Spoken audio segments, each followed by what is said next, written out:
রহমতে আপনারা প্রত্যেকেই ভালো আছেন। প্রিয় দর্শক, মানুষের ছাওয়া পাওয়ার কোনো শেষ নেই। জন্মের পর থেকে মৃত্যুর আগের দিন পর্যন্ত সম্পূর্ণ এই জীবনে প্রত্যেকটি মানুষের জন্য ব্যক্তিগত অসংখ্য চাহিদার সৃষ্টি হয়। এজন্য মহান রাব্বুল আলামিন বলেছেন, আর তোমাদের রব বলেন, তোমরা আমাকে ডাকো, আমি তোমাদের ডাকে সাড়া দেব। সূরা মুমিন আয়াত 60। আবার আল্লাহ রাব্বুল আলামিন অতি লোভীদের উদ্দেশ্যে নিজেই পবিত্র কোরআনে বলে দিয়েছেন, প্রাচুর্যের লালসা তোমাদের গাফেল করে রাখে, এমনকি তোমরা কবরস্থানে পৌঁছে যাও। সূরা তাকাসুর আয়াত 1 থেকে 2।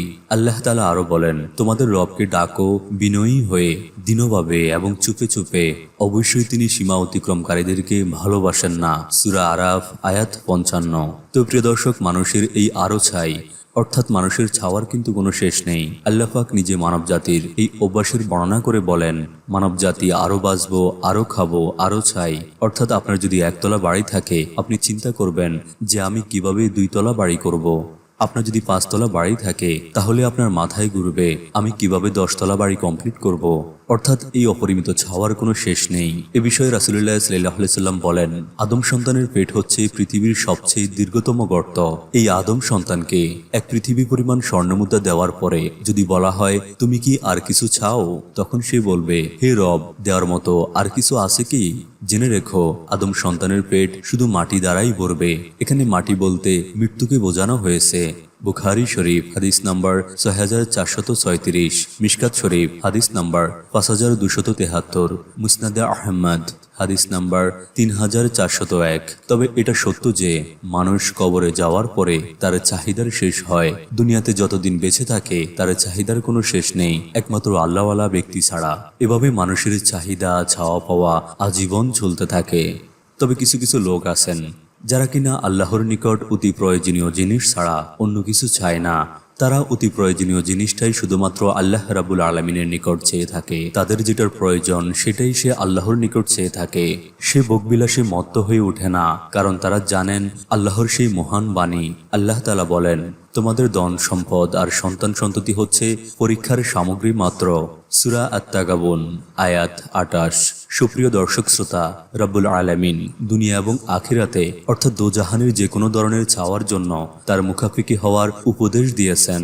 রাসূল করিম সাল্লাল্লাহু আলাইহি সাল্লাম বলে গিয়েছেন, তোমরা শুধুমাত্র আল্লাহ রাব্বুল আলামিনের নিকট চাও। তো প্রিয় দর্শক, দুনিয়াবী জিনিস চাওয়ার ক্ষেত্রে রাব্বুল আলামিনের কোনো নিষেধাজ্ঞা নেই, বরং যে বান্দা তার যে কোনো প্রয়োজনে আল্লাহর শরণাপন্ন হয় না, আল্লাহ তার উপর সন্তুষ্ট হয় না, আল্লাহ তাদের উপর অসন্তুষ্ট হন। রাব্বুল আলামিন অত্যন্ত পছন্দ করেন যে বান্দা দুনিয়াবী এবং আখিরাতের অর্থাৎ দোজাহানের যে কোনো চাওয়ার ক্ষেত্রে যেন আল্লাহমুখী হয়। অগণিত গুনাহের পরও আল্লাহর মুখাফিকি হতে বলা হয়েছে। সুনানে তিরমিজি হাদিস নাম্বার 3540।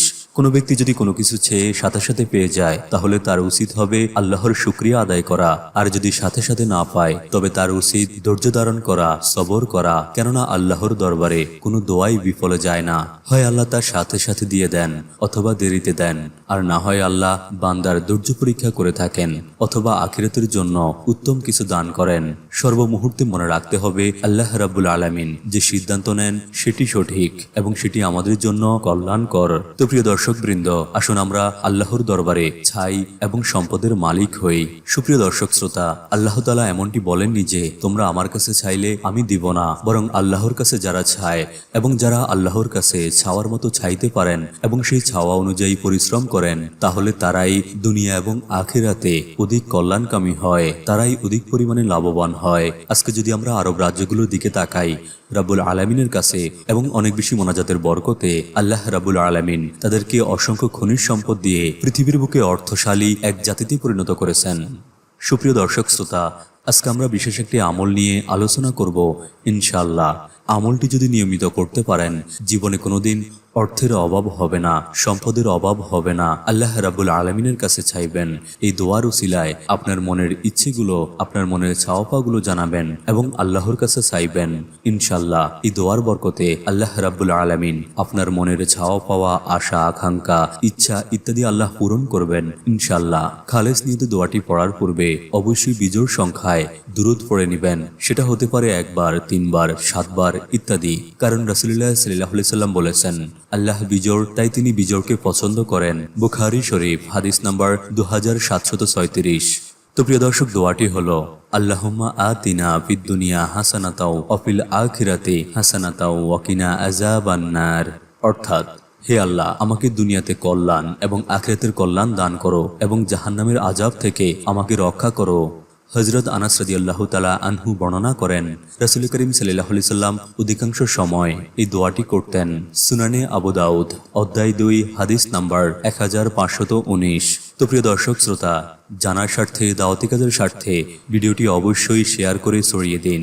হতে পারে আপনার একটি মাত্র শেয়ারে বহু মানুষ উপকৃত হবে ইনশাআল্লাহ। যারা এই প্রথমবার আমাদের ভিডিওগুলো দেখছেন, অনুগ্রহ করে আমাদের চ্যানেলটি সাবস্ক্রাইব করে রাখবেন এবং পাশে থাকা নোটিফিকেশন বেলটি অন করে দিবেন, যাতে করে আমরা পরবর্তী ভিডিও আপলোড দেওয়ার সাথে সাথে আপনার নিকট সহজেই পৌঁছে যায়। আল্লাহ রাব্বুল আলামিন আমাদের প্রত্যেককেই যেন সুস্থ রাখেন, সুন্দর রাখেন, নিরাপদে রাখেন, এই কামনায় আজকের ভিডিওটি এখানেই সমাপ্তি।